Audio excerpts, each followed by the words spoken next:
Hi, my wise astrology tribe, Cosmic Insight Astrology. I am your co-pilot, Krisztina.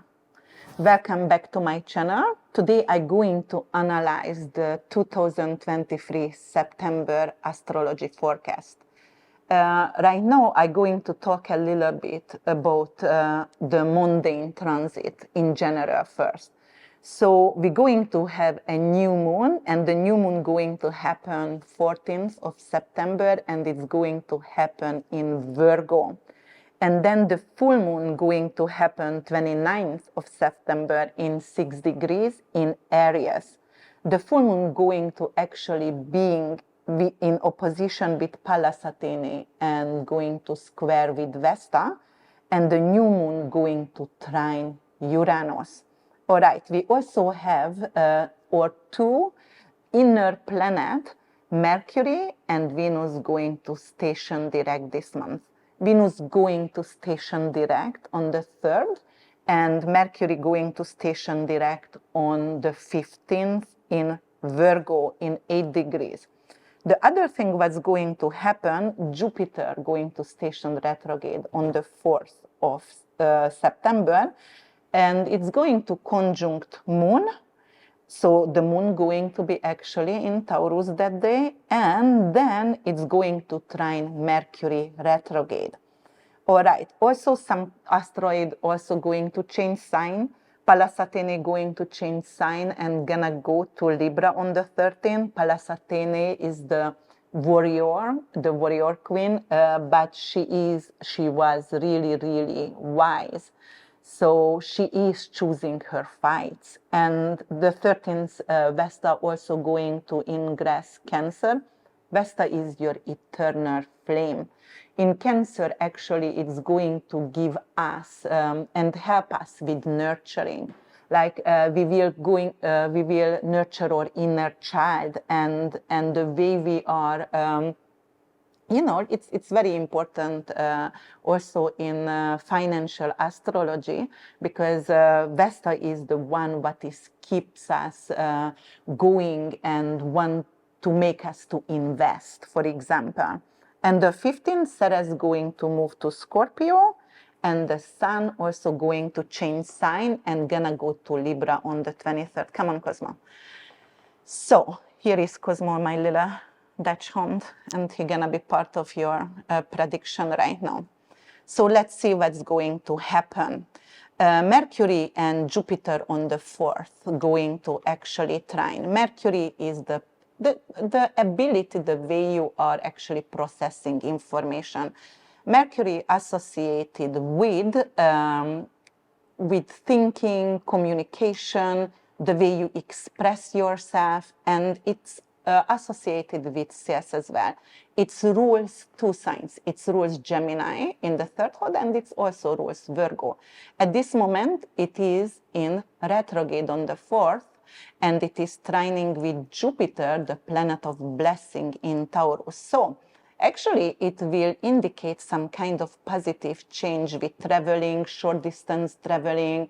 It will indicate, for example, the oat or anything with grain on stock market can go up.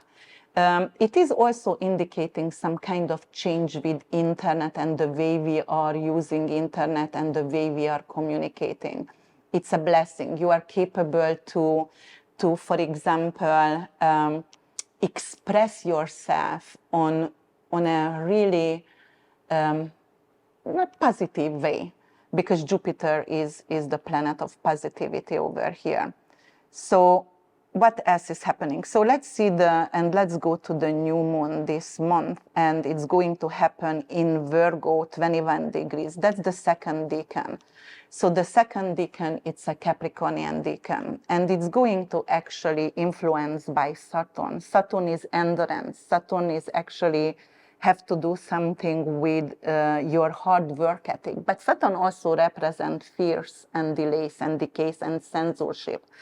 And because of we have Mercury retrograding actually in Virgo, and by sign, by energy, it is opposing, not by degree, but by energy, it's opposing Saturn, which is in retrograde in Pisces, and also to Neptune. it could indicate some kind of issue with social media, with media itself. The news itself could be either censored or it could be lies. And we are going to figure out actually what they were lying about to us in general, to the public. All right, what else could happen over here? So because of this new moon in Virgo, it's, you know, the moon is representing your feelings, your subconscious. It's representing the females in general, women and feminism. It also associated with the public. But it also rules dogs and apples, you know, like silver, for example, pearl. So when it's actually opposing to the energy of Saturn, then it could, and Saturn is in Pisces, it could indicate some kind of issue over here. And that's what we're gonna hear in the news most likely, to have some kind of issue with animals, big ocean animals. For example, they can get beached, and you know, like it could indicate a massive death of the mammals, the ocean mammals there. And what else it could indicate? It could indicate censorship. It's obvious because Mercury is opposing to Saturn here and Neptune. So the other thing what could happen, we're going to have actually a full moon, which is going, no, actually this new moon is going to trine Uranus. Uranus, anything to do with chaos, rebellions, and it's also something because it rules the 11th house, your goals and your hopes and wishes, humanitarian and philanthropic project as well. Uranus rules the tornadoes, rules anything with wind, windmill, energy.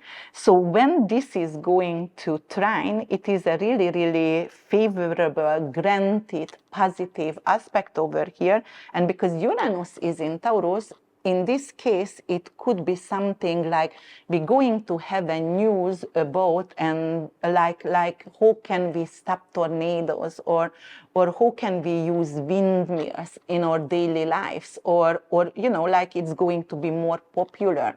How can you use self-sufficient energy? For example, Uranus in Taurus could represent natural gas, right, over there. But how? Because of the animals. So using technology and using the animal poops, for example, and create natural gas. And it's going to be all over in the news. And it is also some kind of positive change because of the new moon is in Virgo. Virgo is the earth. It's representing Mother Earth as well, just like Taurus is an earth sign. So some positive news about recycling, for example, or actually the way we treat animals and the way we treat the earth itself, it's going to be some positive news over there for us. Okay, so moving forward, and we're going to talk about right now Venus station direct on the 3rd. Venus is going to station direct at 12 degrees. Okay, and it's going to conjunct Juno when it's stationed direct. Venus is stationing direct in Leo. Leo, by archetype, it rules investment, it rules prize winning, it rules sports clubs, it rules the children, joy and pleasure-based businesses, and your kids, and your creative projects. So, what's gonna happen? If you have been actually in stagnation, or you couldn't move forward with your art project, or you didn't find, for example, a manager or someone who can represent you in your art, this is the time right now when you will be capable, actually go for it, and you know, most likely some of us going to find someone who is helpful, and we can actually, it could help with your creative project. It's also really good to win, and you know, Venus is not only love and attraction, Venus also is currency. So in Leo, it rules the 5th house, right? So 5th house is investment. Venus, it could be like you are preserving your money in art or in very, very expensive jewelries. And that's the way, not in 401k, obvious, but something what is tangible over there, and you can, because Venus rules Taurus, which is tangible energy, so something with tangible energy. For example, gold, because Venus in Leo could be something investing in gold, real gold. So it could be a positive energy for that. All right, and Jupiter. So if you want to actually help your Venus and help your creative project, you can drink, for example, blue lotus tea, lavender tea, rose petal tea, anything like that, especially if your Venus is debilitated in your chart and it's weak, then you are capable to make it stronger. For example, every Friday you buy flowers for yourself, like you going to use a lot of green underwear, green clothes, whatever, but that's how you're going to be capable to make your Venus stronger. Okay, so that's how you can help. Okay, the next one is Jupiter. Jupiter is in Taurus, which is luxury and comfort. Jupiter is the planet of blessing, the planet of Santa Claus. This is like in the Taurus rules the second house, ruled by Venus, and Venus also going direct the day before. So station direct the day before, so it is really, really positive over here, even if they are squaring by energy. But don't forget, square is not necessarily bad, because it's pushing you forward to make a decision, it's pushing you forward to make actions. And so I like squares in the charts usually. So here what you can do, it's pushing you forward to prepare for the next month, which is going to be the eclipse season. And you know, in October 14th, we're going to have a solar eclipse in Libra, and on the 28th, we're going to have the last Taurus eclipse. Right? And it's going to happen in 5 degrees.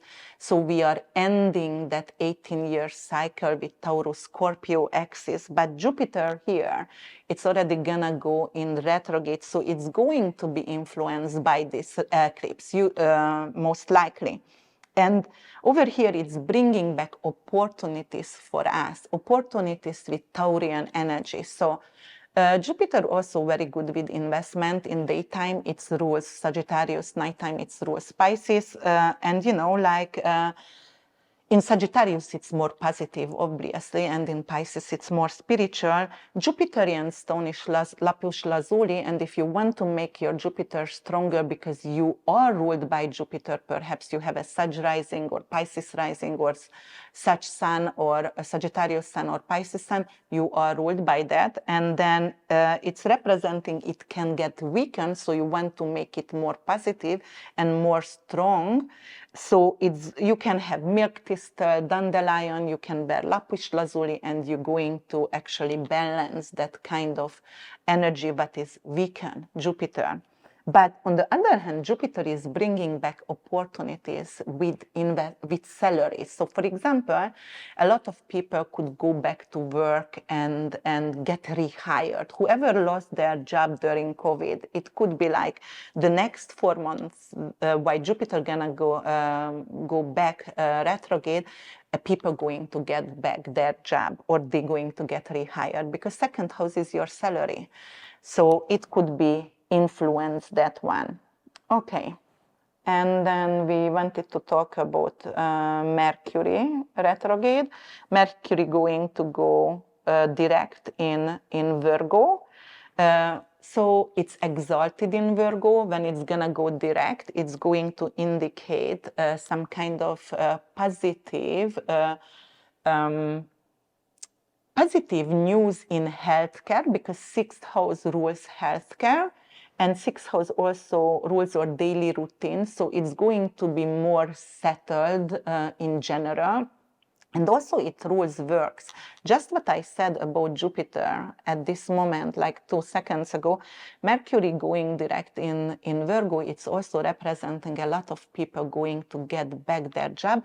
And we might going to hear a good news about, in general around the world, about healthcare, about you know, like insurances and healthcare in general, because sixth house is your health or health and healthcare. All right, so I'm going to move forward right now, and I'm going to actually talk about each individual signs.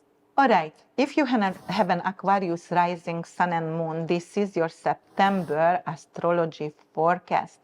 Let's see. Oh, the light just went out for you. So some kind of big completion is coming right now into your life. But let's see what kind of opportunities you will have, or what kind of challenges you will need to face actually this month. So Aquarius rising sun and moon. All right.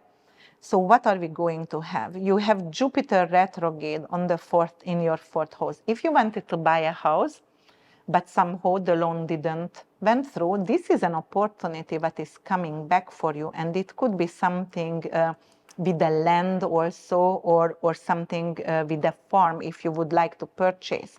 It would be really good. If you would like to actually make your house smart house, so you're going to upgrade your house and you're going to put all the artificial whatever, you know, like it is doing the voice command, the lights and everything, it is really, really good for that. Also, upgrade your security system. You want to put new cameras in your home. You feel safer. You feel more comfortable with it. So this is an opportunity for you. Leo actually going to go direct in your seventh house, which is representing you going to have a blessed time with your significant other. You may be going to get a proposition over here. You're going to get married, or you're going to get engaged, or you renew your vow with your loved ones. So it's very good. It is a supporting energy. It is a lot of love from your business partner, from your significant other. They're going to support you if you have a legal matters. They're going to stand by you. Okay? So the other thing what's going to happen here, we're going to have Mercury go direct in your 8th house. And your 8th house very, very active this month, because we have the sun over here until the 23rd. And we have the new moon on the 14th. 15th is Mercury going direct. So 8th house matters anything to do with your tax, with your shared resources, with your prenup tax refund. So you might going to get back a significant amount of tax refund. It could be some kind of great insurance or life insurance to be signed. It could be a really great will or trust, and it could be a living trust and will that you're going to create right now, which is going to support your loved ones. So it's good for you. Here, it could also indicate something with a new living situation, because the moon is here.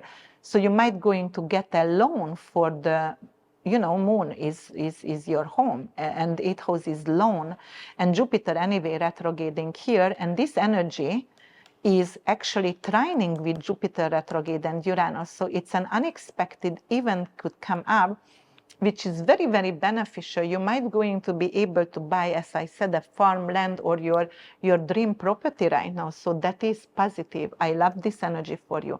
You can pay off debts. You can actually get rid of any kind of occult things, like if you had a curse on you or things like that, you are capable to get rid of that as well and hire someone.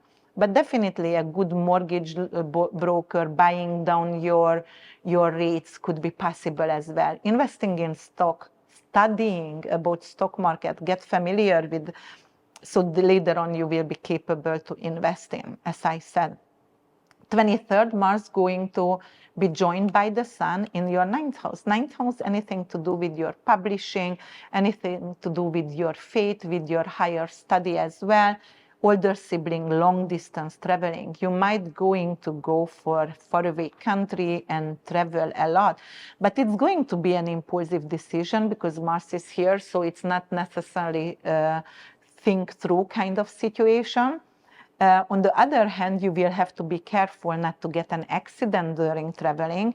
It could also indicate some kind of conflict with your older siblings. So, or if you are married already the second time, this could indicate a fight or some kind of conflict with your second significant other here.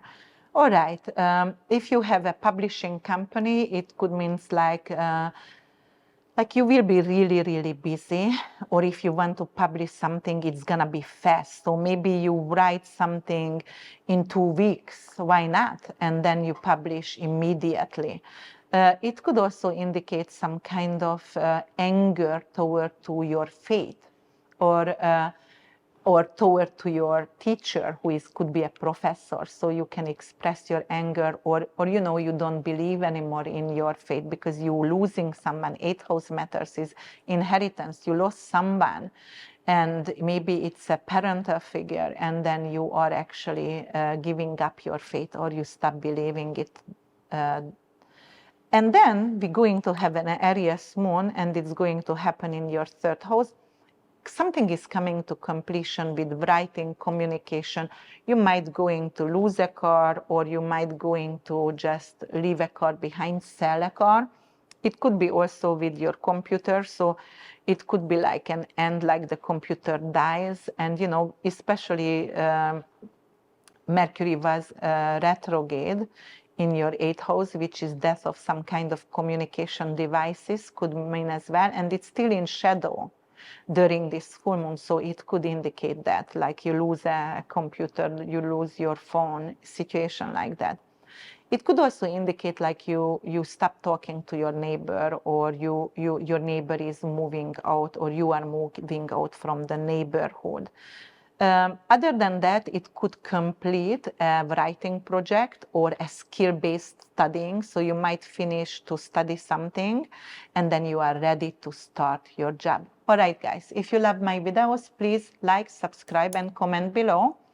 And if you would like to get familiar with my readings, then check out the description box below, because I'm going to put my website over there. Thank you so much for listening. See you in October.